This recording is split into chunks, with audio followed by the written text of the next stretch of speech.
WKYT Studios in Lexington, this is Kentucky Newsmakers with Bill Bryant. Good morning from WKYT News. We hope you're having a nice weekend. The first 2015 WKYT Herald Leader Bluegrass poll is out with some interesting results about this year's governor's race, as well as Senator Rand Paul and his options for next year. Political writer Sam Youngman joins us a little later, and we'll look at the numbers and trends. But first, State Auditor Adam Edlin is here. Recently, the auditor has been looking at several local governments, including a high-profile probe out of Harlan County, where the former sheriff is being urged to pay up. His staff has also been looking over rural hospitals. He'll tell us what he can about that and their financial stability. And Edlin also says he's going to be now very closely looking at DNA samples in the possession of investigative agencies. We'll talk about that. He's also monitoring the Fayette County school system as leaders try to correct financial problems there. We'll get an update. Is Frankfort full of corruption, as some candidates for statewide office now allege? Edlin was widely thought to be a likely candidate for governor before opting to seek re-election, and many observers now speculate that he may be eyeing the U.S. Senate seat held by Rand Paul. Auditor Adam Edlin, welcome to Kentucky Newsmakers again. Good to see you. We have a lot to talk about. We do. Glad to be here this I morning. appreciate you coming in very much. Something that is hot off the press at this point is that you are beginning a probe of the backlog of DNA samples collected in rape cases that have never been looked at. I think it's really going to shock a lot of people as they become aware that not only is there an unprecedented level of backlog in processing rape kits in Kentucky, this really is a national issue. And it came to our attention because there have been a number of jurisdictions around the country that have gone about the process of inventorying the backlog of unprocessed rape kits, and they found that it's in the thousands. And we think that's true here in Kentucky. So Senator Denise Harper Angel, who's a good friend of mine, came to me with this idea and said, why don't we work together to try to get a real count of how many of these kits we have backlogged in Kentucky. And Bill, it's important that every rape kit that processes that is performed, we really need to make sure that those go to the state so we can fill out the database, because it gives you a real sense of being able to track this evidence. 90% of rapists are serial rapists. So getting this into a database helps law enforcement hold those accountable who perpetrated these crimes. And it also makes sure that we communicate clearly to victims that they matter a lot. So the first step is making sure that we have a count of all the unprocessed rape kits in Kentucky. This is important because when we get an actual number, we will be able to leverage a lot of federal and nonprofit and foundation money that Kentucky can get to clear up this backlog. And in places where this has been done, places like Detroit and Dallas and Memphis, you have seen hundreds of hits against the database. You have seen many indictments and criminal prosecutions. And my thought is, here in Kentucky, doing the right thing by victims is an important part of moving forward. And the one thing that my office is well prepared to do is obviously count. And we're also very good at looking at processes that perhaps aren't working as well as they should and making recommendations for how they can run better. Do you have a suspicion of what portion or what percentage of those rape kits have not been looked at? The estimate from the Kentucky State Police, who runs the state crime lab, is that we're talking potentially thousands of backlogged rape kits over years. So we're going to go about the process of inventorying all of them, getting a sense of how many of these that are unprocessed from every law enforcement agency in Kentucky, so we can come to a real number and so we can make recommendations on how this can work better going forward. I want to be sure I follow you here. So a victim goes in, is tested in an alleged rape, which is a terrible crime. Right. And the process of having the rape kit performed. And then that goes and sits on a shelf? And many times it does. And there are decisions made by law enforcement. Sometimes there's a decision not to prosecute. Other times that there are, they know who the perpetrator is and they don't need the evidence. But the fact is that all of these kits that are performed really need to be need to be processed. And so we're going to go about finding out just how big the backlog is. And then we're going to go make recommendations for how to address that backlog. Do you have any idea why they're not being Sure. You know, there are decisions made by law enforcement and prosecutors. Sometimes the evidence isn't needed because charges aren't pressed. Sometimes decisions are made about whether or not that evidence is even needed for them to continue. That is, that they know already who the perpetrator is or may have a guilty plea and don't need to process it. But it's important because, again, 90% of rapists are serial rapists. So being able to match this to the state database goes a long way, I think, in helping us solve cold cases. I think it will go a long way in helping law enforcement prosecute or get victims who may be reluctant to press charges, might be able to get them encouraged to do so when they see that an alleged perpetrator has DNA has shown up in some other cases. So you think there may be, going forward, some prosecutions, some people who will see justice, because if you can get these kits processed. Absolutely. Mark my words. I think that there will be a significant number of hits against the database, and I think there will be a significant number of indictments and new prosecutions as a result of clearing up the backlog in Kentucky. And you're starting this now? Yeah, we are. We're going to launch here very soon. The resolution was passed through the legislature in a broad bipartisan way, which is a hallmark of how I try to do my job as state auditor. But this is way beyond politics. This is way beyond just trying to do the right thing. This is about demonstrating to victims that law enforcement and those of us in government are really exhausting every resource we can to make sure that they matter and that they can rely on their government for protection and justice. So at least the evidence is preserved. It Sure. is there. I mean, Absolutely. you can knock this loose and have this evidence processed. That's exactly right. So, but we have before it's expensive. You know, it can be sometimes up to $1,000 to have the rape kit processed. But getting that count is very important because when we do so, we have the opportunity to leverage a lot of federal and foundation money that is available to help clear up the backlog. For instance, there's $35 million available, Bill, from the district attorney in Manhattan, who has been very aggressive about building this national database. And I think it's the right thing to do, and it gives us an opportunity to advocate not just for victims of this truly heinous crime, but for law enforcement that seems cash-strapped in many cases and trying to get to the result that they're trying to get to. Well, speaking of cash-strapped, I know you're looking at rural hospitals right now. I know your team is finishing up that audit, and you expect to announce its findings soon. But can you tell us what led to your probe of rural hospitals? Well, let me just say, being a product of rural Kentucky, that access to quality health care is incredibly important to the overall ability of a rural community to develop. And what we're seeing truly is a national issue. I'll go so far as to say that I think the sustainability of rural hospitals is probably the most critical issue facing rural America. But I think that there is a Kentucky solution to this problem. Bill, the overall issue is that in an environment where we have had a very difficult economy in rural Kentucky, where the economy is slower to recover than it is in the more urban or suburban areas, in an environment where we have introduced Medicare managed care, Medicaid managed care, which has brought a whole new level of complexity to these hospitals trying to operate. And then you bring the opportunities and challenges that come as a result of the Affordable Care Act.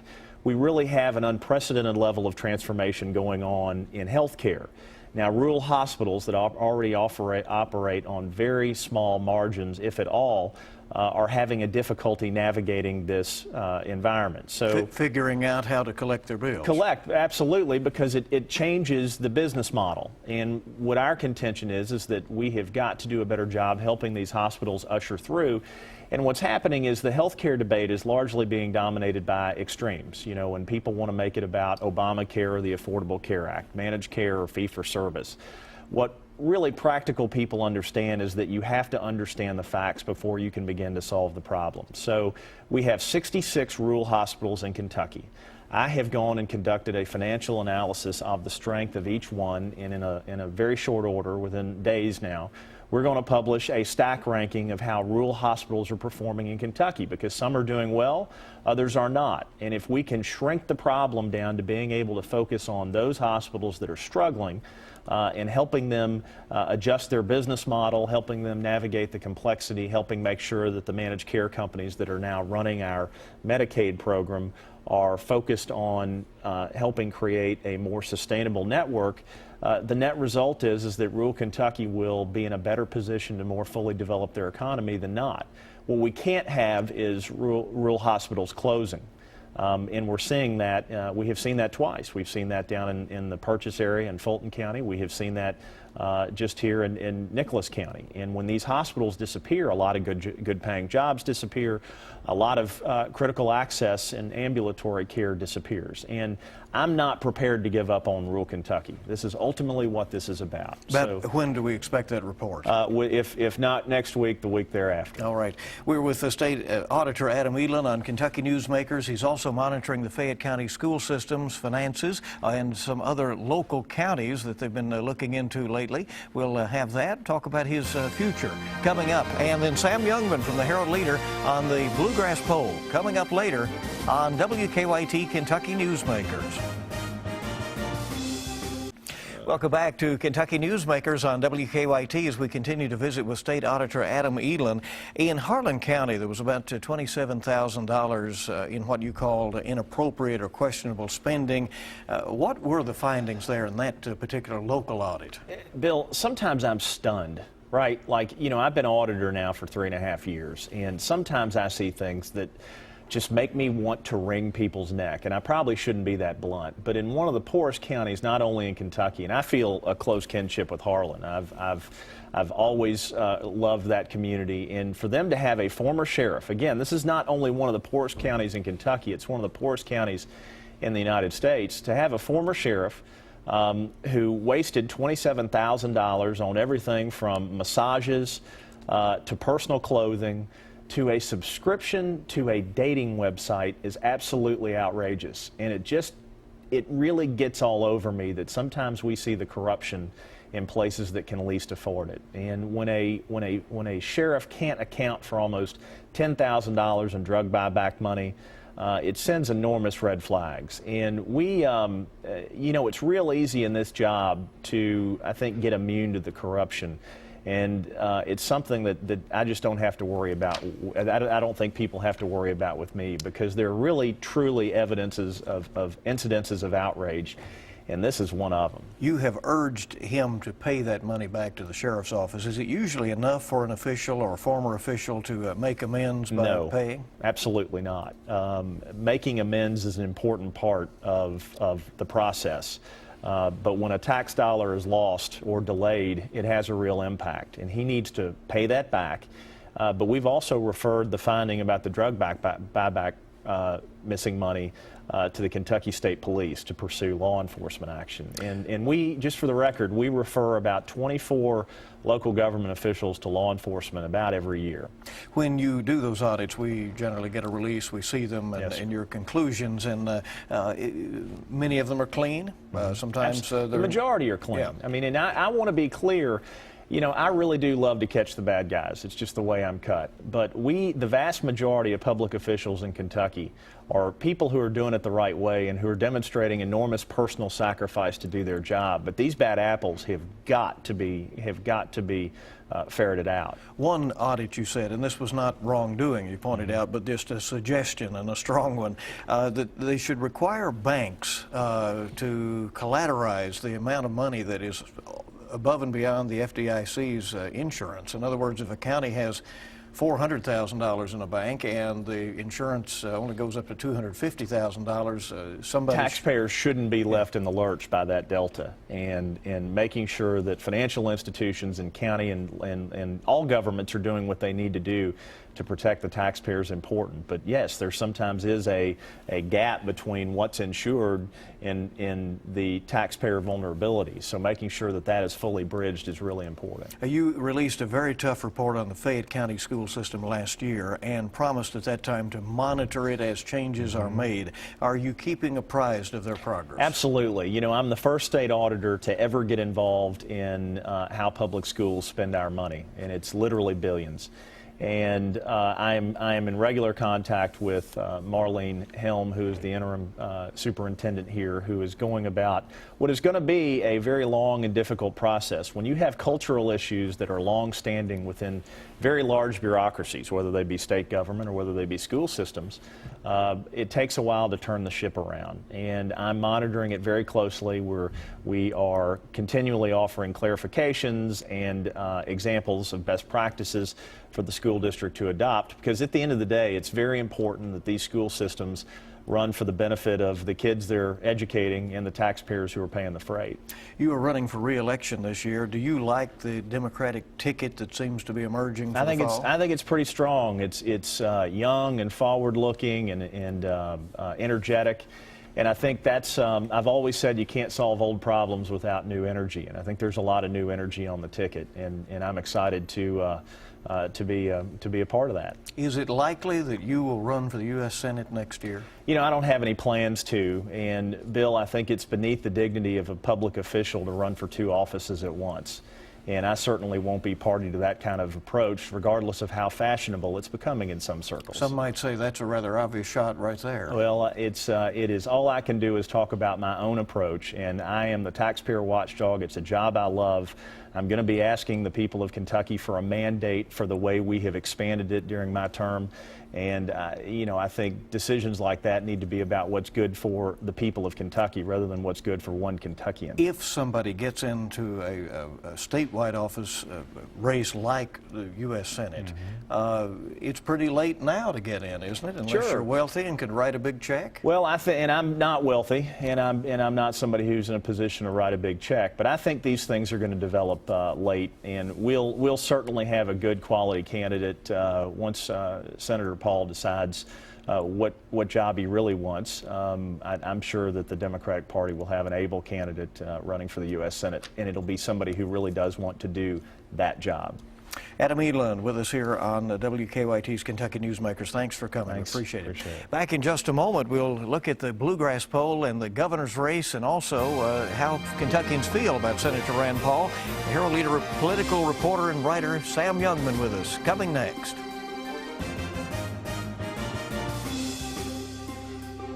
Welcome back to WKYT's Kentucky Newsmakers. The first 2015 WKYT Herald Leader Bluegrass poll was released this week, and it shows some interesting trends. Those include clear front runners on the Democratic and Republican sides in the primaries for governor. A mixed set of numbers for U.S. Senator Rand Paul as he mulls a campaign for president. Also, Kentuckians seem to want to make decisions about local taxes and labor rules at the local level. And support for gay marriage in Kentucky slipped from some previous polls as the U.S. Supreme Court is now set to decide the issue. Joining us now is Lexington Herald Leader political writer Sam Youngman, the guy who grew up in Kentucky, went to Washington and came home. We always give that quick bio. It's good to see you. Thanks for coming. Thanks for having me. Let's talk about the governor's race. On the Republican side, Hal Heiner leads by 8 points over James Comer and Matt Bevin, and then Will T. Scott was farther back. As we're approaching 2 months before this primary, how do those numbers break out? Where is Heiner's strength? Heiner's strength is largely, the reason he's got this 8-point lead is because he is running away with this thing in Louisville. He's also got a surprising edge in eastern Kentucky, which I frankly did not expect to see. I think what we're seeing right now is a function of both name ID and the fact that he spent so much money when nobody else is spending any. I mean, we're talking about estimates as much as $3 million he's already spent since getting in the race about a year ago. So frankly, if he wasn't seeing this kind of movement, he should get a refund. Do you think it is just his presence on television and his name and his image out there, or is this outsider logo that he's using right now taking root? It's tough to tell right now. It's tough to discern which is responsible for this movement. I do think the outsider message, no matter what office you're running for, resonates with a lot of people, considering there's just widespread disdain for government right now. Having said that, it's tough for me not to think that what we're seing is mostly just a reflection of the fact that he's spending a lot of money. He's on TV quite a bit. I think he's run 6 ads now, and it's, you're going to get some return on that kind of investment. What do these other candidates need to do at this point? If you're sitting back there and you're 8 points back, Matt Bevin and James Comer 8 points back, and then Will T. Scott farther back, what do they have to do? Well, I think to some degree they've got to keep doing what they're doing, which is raising money. But now they've got to start spending money, and they need to start doing it soon. They can't continue to concede the airwaves to Hal Heiner. We've seen James Comer go up with a couple of ads now, but they're both modest buys. I think this poll really is sort of, I think, the starting gun for this race. It's been going on for a year, but I think most people, probably us included, had a little bit of a hangover from the Senate race, and weren't ready to start looking at politics again. I think now we're 2 months out. It's go time. Conceding that the Republican decision is far from made, and we'll see how the campaign plays out. It looks like on the Democratic side that Jack Conway has an easy primary. So does that let him focus on the fall? And if so, what does that look like, Conway versus a Republican? Yeah, he's in a very fortunate position right now. He's not going through sort of the civil war that we're seeing on the Republican side. He can really focus on organizing and raising money. There's a lot to be said for not having a primary. Having said that, if you look at some of these numbers, there's some real potential danger zones for Jack. You look in the western part of the state, the eastern part of the state. He's not running against a well-funded, well-known challenger. His challenger, Lexington retired engineer Jeff Young, is the guy who was kicked out of the Green Party. He's sort of a perennial candidate. If you look at Western Kentucky, Attorney General Conway came in 51% of the vote. That sounds great until you realize, well, I'm not really running against anybody. So I think what we're seeing is maybe some of the same troubling trend lines for Democrats that we saw with the Allison Lonergan Grimes campaign, where you've got these people who are registered Democrats, but they're voting Republican. If this were to come down to a race between Conway of Louisville and Heiner of Louisville or Bevin of Louisville, that could be pretty interesting, couldn't it? I think so. I think our friends in the Louisville media would very much like that. I think Jack Conway would really like to run against Hal Heiner or Matt Bevin for that very reason, because right off the bat it negates that Louisville issue. It's sort of been this millstone hanging around Jack Conway's neck. Can a Louisville candidate win the governor's mansion? And I think the best thing could happen to Jack Conway is he gets that issue off the table day one. Senator Rand Paul's team saw some mixed messages out of these numbers, just as it appears that the Republicans are poised to hold a presidential caucus in Kentucky next year. What did you make of those numbers? Well, I think it's difficult to read exactly how, to take this entire sample, which includes quite a few liberal Democrats who wouldn't vote for Rand Paul on his best day, and include them in this sample. It sort of distracts, I think, from his more natural constituency. I think there is sort of a mixed feeling. Should he run? Should he not?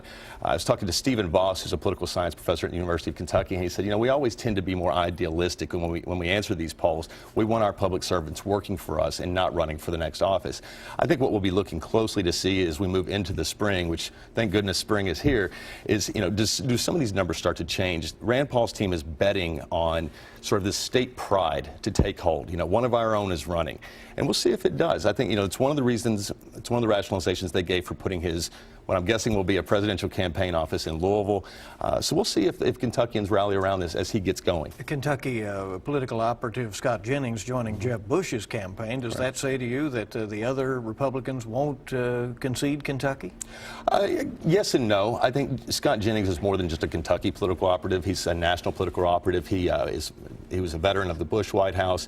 He was Mitt Romney's Ohio director in 2012. I think on its surface, it's one of those things that looks bad for Rand Paul. Here's some, top political talent going to another campaign. But I think Jennings and the Rand world, they were never, I guess, simpatico. So I think, what Rand's got to do right now is just keep doing what he is doing, which is staying in the news. And we're getting close to a decision. Should be within the next month or so, I'd say. Probably early April is what he has said. All right, we looked at a few issues as well. It was interesting that those polled are most comfortable with these right-to-work laws being made on the local level, which is something that just kind of started a few months back as some of these local governments decided to do it. It really is. It's been a remarkably fast move as I think sort of the right-to-work movement decamped from the national stage and really started focusing on some of these localities.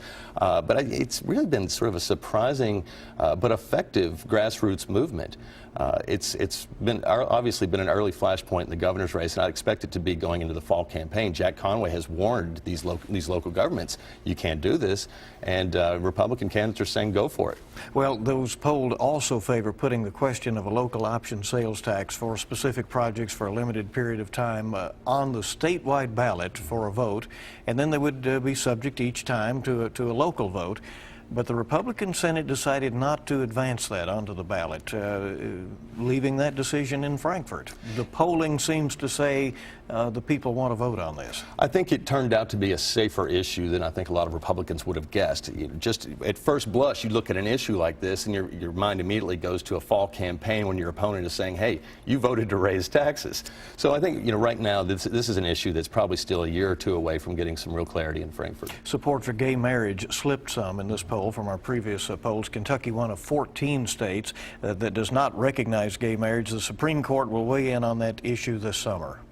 Yeah, I think what we're seeing is sort of a natural reaction as this cultural battle that's been fought for so long is reaching a fever pitch and nearing a conclusion. I think people are sort of either digging on their convictions or they're reverting to previous positions. Ready to cover this campaign ahead? I mean, you said you would like more downtime, sure. But in politics you don't get that, right? That's right. Nobody ever consults me on the calendar, but yeah, let's do it. Let's get basketball season out of the way, and then let's go. All right. Thank you for joining us. I appreciate you coming in, Sam. And we want to thank you for being with us on WKYT's Kentucky Newsmakers. I'll see you bright and early this week on WKYT This Morning. We start at 4:30 a.m. and, of course, on mid-morning at 10 and WKYT News at noon. And you make it a good week ahead.